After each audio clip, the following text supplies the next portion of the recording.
Sports ক্রেজির আরও একটা video নিয়ে আমি এখানে চলে এসেছি। আজ থেকে এজবাস্টনে শুরু হচ্ছে ভারত বনাম ইংল্যান্ডের দ্বিতীয় টেস্ট ম্যাচ। প্রথম টেস্ট ম্যাচ ইংল্যান্ড জিতে গেছিল। দ্বিতীয় টেস্ট ম্যাচ আজ থেকে শুরু হচ্ছে এজবাস্টনে। অনেকগুলো প্রশ্ন সামনে ভারতীয় ক্রিকেট দল রয়েছে, যেমন জাসপ্রীত বুমরা আজকে থেকে দ্বিতীয় টেস্ট ম্যাচে খেলবে না, এটা মোটামুটি ঠিক হয়ে গেছে। কারণ লাস্ট যে নেট সেশন হয়েছে তাতে আমরা জাসপ্রীত বুমরাকে দেখিনি। সুতরাং এটা তৈরি বা এটা ঠিক যে জাসপ্রীত বুমরাকে রেস্ট দেওয়া হচ্ছে। এখন জাসপ্রীত বুমরা ছাড়া ভারতীয় দল, মানে ভারতীয় বোলিং বিশেষ করে, মানে ব্যাপারটা তো ওয়ান ম্যান শো হয়ে গেছে। এটা একটা এই 5 দিন ভারতের কাছে একটা চ্যালেঞ্জ থাকবে যে জাসপ্রীত বুমরাকে ছাড়া তারা কেমন বল করে। ইংল্যান্ড যে ক্রিকেটটা খেলছে সেখানে 20টা উইকেট ভারতকে তুলতে হবে। সেই 20টা উইকেট তোলার মতো বোলার জাসপ্রীত বুমরা ছাড়া ভারতীয় দলে রয়েছে কিনা, এই প্রশ্নগুলো কিন্তু থাকবে। তবে যেহেতু জাসপ্রীত বুমরাকে রেস্ট দেওয়া হচ্ছে, সুতরাং ভারতকে কিন্তু প্ল্যান করতে হবে জাসপ্রীত বুমরাকে ছাড়া তারা কিভাবে মাঠে নামে। এটা প্রথম। দ্বিতীয়, আর একটা যেটা জিনিস ভারতকে প্রথম টেস্টে ভুগিয়েছে সেটা হচ্ছে স্লিপ ফিল্ডিং। আমরা দেখেছি যে যশস্বী জয়সওয়াল স্লিপে অনেকগুলো ক্যাচ ফেলেছে, এবং সেখানে যশস্বী জয়সওয়াল পরবর্তীকালে বলেছে যেহেতু ইংল্যান্ডে ওয়েদার চেঞ্জ হয়, মানে কখনো রোদ কখনো মেঘলা আবহাওয়া, এর ফলে স্লিপে দাঁড়িয়ে তার ক্যাচ ধরতে কিন্তু অসুবিধা হচ্ছে। অর্থাৎ যশস্বী জয়সওয়ালের স্লিপ ফিল্ডিং নিয়ে একটা প্রশ্নচিহ্ন হয়েছে। এবং লাস্ট 2-3 দিনে ইন্ডিয়ার যে নেট সেশন হয়েছে সেখানে আমরা দেখেছি যে সাই সুদর্শনকে স্লিপে রাখা হচ্ছিল, এবং যশস্বী জয়সওয়ালকে গ্রাউন্ড ফিল্ডিংয়ে প্র্যাকটিস করানো হচ্ছিল। হাই ক্যাচ যেগুলো আসে গ্রাউন্ড ফিল্ডিংয়ে সেইগুলো প্র্যাকটিস করানো হচ্ছে। এইটা দেখে এটা মনে হচ্ছে যে সাই সুদর্শন হয়তো স্লিপে ফিল্ডিং করতে পারে। এখন প্রথম টেস্ট দ্বিতীয় টেস্টে ভারতীয় দল কীরকম হতে পারে, ইংল্যান্ড অলরেডি তাদের টিম জানিয়ে দিয়েছে এবং তাতে কোনো চেঞ্জেস ইংল্যান্ড করছে না। সেম অ্যাটাক সেম টিম নিয়ে ইংল্যান্ড খেলতে নামছে, অর্থাৎ ক্রিস উকস, ব্র্যান্ডন কেজি, টঙ্গা, 3টে পেসার, তার সাথে স্পিনার বাসার, সেম ব্যাটিং লাইন আপ নিয়ে ইংল্যান্ড নামছে। ইন্ডিয়া দলে কিন্তু কিছু পরিবর্তনের আশা করা যেতে পারে। এখন এজবাস্টনের যে আবহাওয়া দেখো, এজবাস্টনে এই মুহূর্তে প্রচণ্ড রোদ উঠছে, প্রচণ্ড গরম, প্রচণ্ড রোদ, খুব চড়া একটা রোদ উঠছে। সেখানে দাঁড়িয়ে আশা করা হচ্ছে যে উইকেট যেটা রয়েছে সেটা 4th ডেতে এসে কিন্তু বা 5th ডেতে স্পিনারদের হেল্প করতে পারে। মানে এই রোদটা যখন উইকেটে পড়বে উইকেটটা ক্র্যাক হতে পারে এবং স্পিনাররা হেল্প পেতে পারে। সেক্ষেত্রে কি ইন্ডিয়া 2 স্পিনারে যাবে, এটা একটা প্রশ্নচিহ্ন থাকবে। এখন 2 স্পিনারে গেলে তোমার কাছে বেস্ট অপশান রয়েছে কুলদীপ যাদব তোমার হাতে রয়েছে, একটা চায়নাম্যান বোলার, মেন তোমার স্পিনার যে উইকেট টেকিং রয়েছে। সুতরাং এখানে একদম ডিরেক্টলি তুমি কুলদীপ যাদবকে কিন্তু খেলাতে পারো উইকেট টেক করার জন্য। আবার এটাও ইন্ডিয়াকে দেখতে হবে যে শার্দুল ঠাকুর এই টেস্ট ম্যাচে খেলছে না। শার্দুল ঠাকুর না খেলার জন্যে আমাদের নাম্বার 8-এ শার্দুল ঠাকুর যে ব্যাটটা করে, যদিও প্রথম টেস্টে শার্দুল ঠাকুর কিছুই করতে পারেনি ব্যাটে, বাট শার্দুল ঠাকুর ব্যাট করতে পারে, অর্থাৎ রান করতে পারে।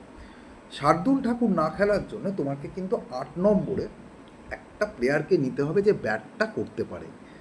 মানে প্রথম টেস্টে আমরা দেখেছি ইন্ডিয়ার মিডিল অর্ডার ও লোয়ার অর্ডার খুব দ্রুত কোলাপস হয়ে গেছে, রান করতে পারেনি। সুতরাং 8 নম্বরে তোমাকে এমন কারোকে রাখতে হবে যে কিন্তু ব্যাটটা তোমার করে দিতে পারে, 30-40 রান তোমার করে দিতে পারে এবং একটা কন্ট্রিবিউশন রাখতে পারে। এখন তুমি যদি 2 স্পিনারে যাও সেক্ষেত্রে তোমার একটা পছন্দ হবে রবীন্দ্র জাদেজা, নাম্বার 1, এবং আর একটা তোমার অপশান আসতে পারে কুলদীপ যাদব। এখন কুলদীপ যাদব যদি খেলে সেক্ষেত্রে তোমার 7-এ জাদেজা নামবে, 8-এ কুলদীপ যাদব নামবে। এরপর যদি তুমি 3টে স্পিনার খেলাও, 3টে পেসার খেলাও, ধরো সিরাজ, ধরো আকাশদীপ, ধরো প্রসিদ্ধ কৃষ্ণান বা আর্শদীপ, সেক্ষেত্রে 7-এর পর কিন্তু তোমার ব্যাটিংটা থাকছে না, টেলটা বড় লম্বা হয়ে যাচ্ছে। এই জিনিসগুলো কিন্তু ভারতের পক্ষে একটা সমস্যা হতে পারে যদি ভারত 2 স্পিনার যায়। সুতরাং 2 স্পিনারের অপশানে যদি ভারত যায় যে উইকেট স্পিন হতে পারে, টার্ন হতে পারে রোদে, সেক্ষেত্রে একটা অপশান আসবে তাহলে জাদেজা, এবং আর একটা অপশান সেক্ষেত্রে ওয়াশিংটন সুন্দর আসবে, কেন ওয়াশিংটন সুন্দর ব্যাটটা করতে পারে। এবং তুমি যদি এক স্পিনার ফর্মুলাতে যাও সেক্ষেত্রে তোমার কিন্তু ওই একটা অপশান আসবে, তুমি সাথে ওয়াশিংটন সুন্দরকে খেলালে, তারপর তুমি 4টে পেস বোলার খেলালে, কিন্তু সে একই ব্যাপারটা সেক্ষেত্রে হয়ে যাবে এবং উইকেট যেটা রয়েছে সেক্ষেত্রে স্পিন হতে পারে। আমাকে যদি জিজ্ঞেস করো, আমার যদি বেস্ট 11টা চুজ করতে বলো, দেখো ব্যাটিংয়ে সেরকম টপ অর্ডারে কোনো পরিবর্তন হবে না, রাহুল যশস্বী ওপেন করবে। 3 নম্বরে তোমার সাই সুদর্শন আর একটা সুযোগ এক্ষেত্রে ডিজার্ভ করে, 3-এ সাই সুদর্শন, 4-এ শুভমন গিল, 5-এ ঋষভ পান্ত, 6-এ করণ নায়ারও আর একটা সুযোগ পাবে। 7-এ তুমি জাদেজাকে খেলাচ্ছ, মানে আমি 2 স্পিনারের ফর্মুলাতে যদি ভারত যায় আমি বলছি 7-এ জাদেজাকে খেলাচ্ছ। 8-এ তুমি ওয়াশিংটন সুন্দরকে তোমার আনতে হবে, কারণ যদি তোমাকে এক্ষেত্রে ভাবতে হবে, তুমি যদি উইকেট টেকিং এবিলিটিতে ভাবো সেক্ষেত্রে কুলদীপকে খেলাও, কেন Kuldeep is much good bowler Washington সুন্দর। কিন্তু তোমাকে এটাও দেখতে হবে যে 8 নম্বরে একজনকে খেলাতে হবে যে ব্যাটটা করতে পারে, সেক্ষেত্রে ওয়াশিংটন সুন্দর 8-এ। 9-এ তোমার Akashdeep, I will go for Akashdeep. আমার মনে হয় যে শার্দুলের থেকে আকাশদীপকে আমরা চুজ করব। আকাশদীপ কিন্তু অস্ট্রেলিয়াতে ভালো বল করেছিল, ইংল্যান্ডের কন্ডিশানে আকাশদীপ এফেক্টিভ হতে পারে, সুতরাং 9 আকাশদীপ। 10-এ তোমার সিরাজ। 11-এ যদি আমাকে বলো I will go for Arshdeep Singh, not for প্রসিদ্ধ কৃষ্ণা। দেখো এক্ষেত্রে একটা প্রশ্ন উঠতে পারে যে একটা টেস্ট ম্যাচ দেখে প্রসিদ্ধ কৃষ্ণানকে ড্রপ করে দেওয়া। আমার যেটা মনে হয় আর্শদীপকে যদি খেলানো হয়, আর্শদীপ ভারতের হয়ে এখনও কোনো টেস্ট ম্যাচ খেলেনি, একটা বাঁহাতি বোলার আমরা কিন্তু পাবো, লেফট আর্ম বোলার, এবং যে বলটাকে সুইং করতে পারে, যে বলটাকে ভেতরে আনতে পারে, বাইরে আনতে পারে, অর্থাৎ একটা বাঁহাতি বোলার থাকলে তোমার বোলিংয়ে একটা ভ্যারিয়েশন আসবে। সুতরাং আমার পছন্দ কিন্তু আর্শদীপ। আমি জানি না টিম ম্যানেজমেন্টের নেট সেশন দেখে যেটা মনে হয়েছে যে তারা হয়তো প্রসিদ্ধ কৃষ্ণানের পক্ষেই যেতে পারে, বাট আমার পছন্দ হচ্ছে আর্শদীপ। তো আমার টিমটা এরকম হবে, যশস্বী জয়সওয়াল এবং KL রাহুল ওপেন, 3-এ হচ্ছে সাই সুদর্শন, 4-এ শুভমন গিল, 5-এ ঋষভ পান্ত, 6-এ করণ নায়ার, 7-এ জাদেজা, 8-এ ওয়াশিংটন সুন্দর, 9-এ আকাশদীপ, 10-এ সিরাজ, 11-এ আর্শদীপ। এইটা আমার পছন্দ যদি ভারত 2 স্পিনারে যায়। এবার আর একটা ফর্মুলা হতে পারে যে তুমি নীতিশ রেড্ডিকে খেলালে, বাট আমার মনে হয় যে 2 স্পিনার ফর্মুলাতে তোমাকে গেলে তোমাকে ওয়াশিংটন সুন্দরকেই খেলাতে হবে, কারণ কুলদীপকে যদি তুমি নাও সেক্ষেত্রে কিন্তু তোমার যে লেজ, ব্যাটিংয়ের যে লেজ সেটা কিন্তু অনেকটা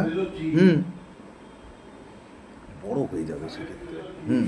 সেক্ষেত্রে তোমার এই ফর্মুলা 2 স্পিনার। এখন তুমি যদি মনে করো 1 স্পিনার ফর্মুলায় যাবে, সেক্ষেত্রে কিন্তু তুমি 7-এ ওয়াশিংটনকে খেলাও, 8-এ তুমি আকাশদীপকে খেলাও, 9-এ সিরাজ, 10-এ আর্শদীপ এবং 11-এ প্রসিদ্ধ কৃষ্ণ হতে পারে। এই ফর্মুলা হতে পারে, বাট আমার মনে হয় যে উইকেট যেমন কন্ডিশান রয়েছে তাতে ভারত হয়তো 2 স্পিনার ফর্মুলায় যাবে, জাদেজা এবং সেক্ষেত্রে ওয়াশিংটন সুন্দর প্রেফারেন্সটা পাবে, কেন ওয়াশিংটন সুন্দর যেহেতু ব্যাটিংটা করতে পারে। এইটা আমার পছন্দ, ফার্স্ট 11 ভারতের পক্ষে কিন্তু হতে পারে আমার মনে হয়। স্পোর্টস কেজির এই এপিসোডটা এইটুকুই। আমরা প্রত্যেক দিন আসবো, প্রথম দিনের খেলার অ্যানালিসিসও করব, এসে তারপর আপনাদের জানাবো এই 5 দিন।